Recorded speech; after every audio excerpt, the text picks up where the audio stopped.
Считается, что Меджлис как структура создана сверху и по заказу партийных? Это не просто считается. Значит, в интервью многочисленных Гиренко Андрея Николаевича, Багрова Николая Васильевича, Балагура Александра Ивановича, это председатель зампред Совмина Крымской ССР, значит, это прямо признается. При формировании Меджлиса, вернее, перед созывом Курултая, на котором был Меджлис создан, Балагура дал телеграммы правительствам всех этих республик, значит, Совмины, что просим всемирно оказать поддержку проведению, значит, делегирования на Курултай.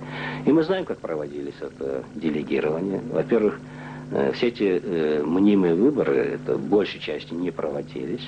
Так, там, где они проводились, с грубейшими нарушениями, никогда не было ни 1000 человек, которые бы выбрали выборщика, ни 33 выборщиков. Это было просто случайные люди. Вот у нас в Фергане был проведен тайно, секретно от народа 17 человек.